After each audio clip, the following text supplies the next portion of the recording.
Welcome to the Eclipse instructional video series. In this video, we'll walk through the process of submitting a plumbing permit application in Eclipse. While all construction permit applications follow the same general format, the specific details requested may vary slightly depending on the permit type. Before starting any permit application, be sure to review the permit requirements on LNI's website at phila.gov/li. To help your plumbing permit application go smoothly, there are a few important things to know before you begin. First, if your project requires a building permit, we recommend applying for it before seeking your plumbing permit. This streamlines the process and avoids delays, as the plumbing permit cannot be issued until the building permit is approved. Visit phila.gov/li for guidance on when a building permit is required. Second, some plumbing projects may require review or approval from the Philadelphia Water Department. The specific requirements depend on the scope of work. Third, if your work affects the public right-of-way, a streets department permit application may be automatically generated as part of your plumbing application. Fourth, if you are a licensed contractor, make sure your insurance is valid and on file with LNI. If your insurance has expired, please update it as soon as possible by revisiting your license. Instructions for uploading valid insurance can be found on the Eclipse help page on the LNI website. Finally, once your permit is approved, you'll need to schedule inspections. Required inspections will be listed on your permit, and a certificate of approval will be issued once all inspections are successfully completed. Let's get started. Log into your Eclipse account by visiting the Eclipse website at eclipse.phila.gov.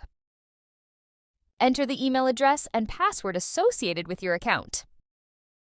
Then select Sign In. If you do not yet have an Eclipse account, you'll need to register an account first. For help creating an account, refer to the Creating an Account in Eclipse video. After signing into your account, you'll be directed to the Getting Started homepage. Scroll down to the Permits and Certificates section and select the Apply for a Permit or Certificate link. The Apply for a Permit page will open showing a list of available permit types. If you need help determining which permit you should choose, please visit the website at phila.gov/li. To apply for a plumbing permit, click the arrow to expand this section and view the available permit options. Read the descriptions carefully and select the work scope that matches your project. Then click the Apply button to begin your application. For this video, we'll choose the Alteration Work option for this plumbing permit. The permit application screen will now appear. For help with your permit, click on the Eclipse Help link for instructional videos and guides, or click the link to the Get a Plumbing Permit page on the website for a list of requirements for this application. Be sure to fill out all fields marked with a red asterisk or star, as these are required. Fields without an asterisk are optional and may not apply to your project. Let's begin completing the application information. Identify your relationship to this permit. Most applicants are either property owners or professional tradespersons, such as design professionals, contractors, or expediters. If you select professional tradesperson, an additional field will appear. From there, you can select the appropriate professional or trade license from the pull-down list. This list displays all licenses linked to your account that are eligible to serve as an applicant. If there are no professional or tradesperson options listed in the drop-down, then your account is not associated with a trade license. For more information on applicant types, select the Help icon. For this application, we will select Owner. The type of work will default to the specific work scope that you applied for. If you applied for the wrong type of work, you can select the correct work type from the pull-down list. Please note, if you need a rough-in permit, make sure you submit an application for your full scope of work first. Once your application and plans have been accepted for review, you can submit a separate application for rough-in approval. For more information on rough-in permits, visit the website at phila.gov/li. Next, choose the occupancy type from the options provided. Select one family or two family only if the entire building is used for that purpose. Select Other for all remaining building uses, including condominiums, multifamily residential buildings with 3 or more dwelling units, or any mixed-use building. If Other is selected, describe the occupancy in the space provided. Refer to the help icon for additional information on occupancy types. Enter a detailed description of the work to be done under this permit. This description helps the department quickly understand the scope of work. Next, identify the licensed design professional responsible for the project by using the search feature. Be sure to search for the name of the design professional, not the name of the design firm. If you cannot find the correct design professional in the search field, select No. A new field will appear where you can enter the design professional's information. Please note, you must enter the design professional's name, company, address, email, and phone number within this field. For more information on when a design professional is required, click the help icon. If there is a project associated with this address, use the search feature to find and select the project. Please note, if your project is phased, you should consider establishing a city-managed project to streamline reviews. For more information, click the help icon or visit the website at phila.gov/li. Next, choose your review type. Remember that review times and fees vary depending on the review type selected. The accelerated review option is only applicable for select types of work. Click the help icon to review the guide on review types. In our example, we will choose standard review. Next, search for the property.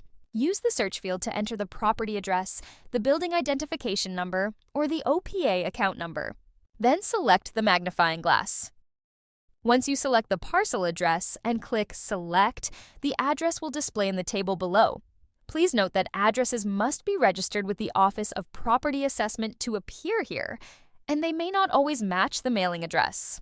Use the links provided if you need assistance. Depending on your application type and characteristics of the property, you may see multiple results, such as several buildings, parcels, or condominium units. Select the specific building, parcel, or unit from the list. For work on an existing building, select the entry labeled Building. For all other applications, select the entry labeled Parcel. If the parcel has condominium ownership, be sure to choose the correct unit. Finally, if applicable, use the specific location box to identify the exact location within the structure or on the property where the work will be performed. Before moving on, click the Save icon at the bottom of the page. Select the Next button to continue. A unique permit application number will now be automatically generated for you. This number, along with the type of application you selected and the current status of your application, will remain visible at the top of the screen throughout the process. You can exit your application at any time, but be sure to click the Save button at the bottom of the screen so your work is stored as a draft. Your draft will remain available on your permits and certificates dashboard for up to 60 days. At the top of the page, you will also see a navigation banner that helps guide you through your application. Sections that are completed will appear in green. Your current step is shown in dark gray, and light gray indicates sections that are either not started or still incomplete. You can click any section in the banner at any time to jump directly to that part of the application. On the property information page, you'll see a summary of the details for this address. If the property has an active violation for unpermitted work or work that exceeded a previous permit, that involves the same type of work as this application, you'll notice a warning box displayed beneath the address. Owner information shown is based on the address selected earlier. If the property owner has changed, simply check the box and enter the updated owner details. You will be prompted to upload proof of sale on a later screen. Please note that this update applies only to the current permit. You may need to provide the corrected owner information again in future permit applications until the city's address database is officially updated. If you need help, click the help icon to view the owner information guide. In our example, we will not make any changes to the owner information. The project details page is where you enter additional information about the project. Enter the applicable details, including the number of stories and dwelling units, the area of work, and the estimated cost of the plumbing work. Select the help icon for information on the project detail requirements and related impacts. Next, review the options for exterior and interior plumbing work carefully and select the options that apply to your permit. Please note, depending on the proposed scope of work, certain options may be selected by default. For our application, we will select building drain, curb trap, and fresh air inlet for exterior building drainage, and we will also include exterior water distribution. If exterior water distribution is selected, you will be prompted to provide a water distribution size. For interior plumbing work, we will select fixture replacement with piping. Certain selections will generate an equipment table and will require you to add the equipment details. Click the plus icon to add a new line to the table. Then choose the appropriate equipment from the drop-down menu. Enter a quantity for each type of equipment you add. If you cannot find the appropriate equipment, select Other and provide the details in the Work Description section on the first page of your application. Repeat these steps for each equipment included in this application. If you need to remove equipment, select the applicable box and click the red trash icon.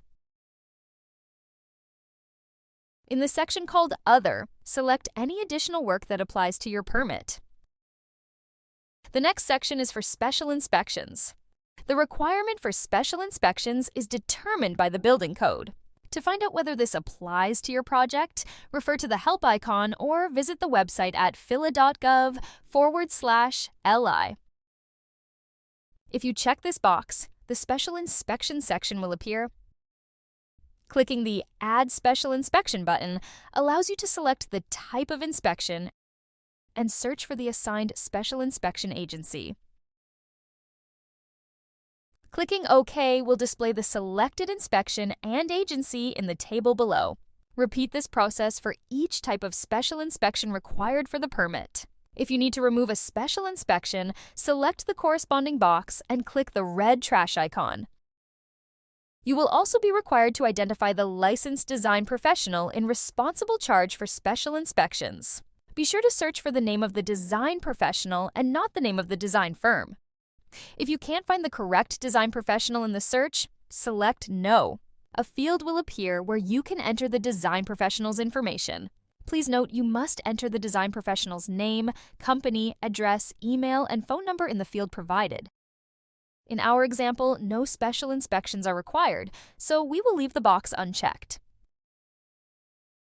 In the Streets Impact section, the selection is automatically set to Yes. This means a streets department permit will be issued along with your plumbing permit. If all exterior work will take place entirely within your property lines, you will need to schedule either a virtual or in-person appointment before continuing with this application. For plumbing work that extends into the public right away, enter your PA one-call number in the space provided.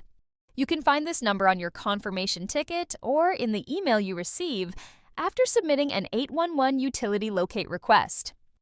Click Next to continue. Certain projects require other permits or approvals as a prerequisite, and these must be obtained before this permit can be issued. These are referred to as related permits. In some cases, you can submit the application without entering the related permit or approval number. However, this may delay or prevent the issuance of your permit. To reduce delays and avoid confusion, it is strongly recommended that you apply for all prerequisite approvals before creating this permit application.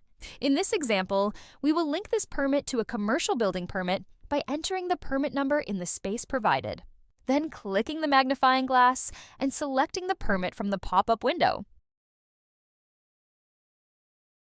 Please note, if your project does not require a building permit, enter the reason in the field provided.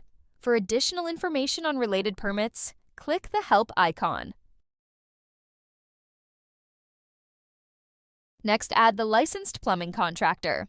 To find your contractor, enter their name or license number and select them from the list. Searching by license number usually gives the most accurate results. If you are a licensed plumbing contractor completing this application, your information will appear automatically.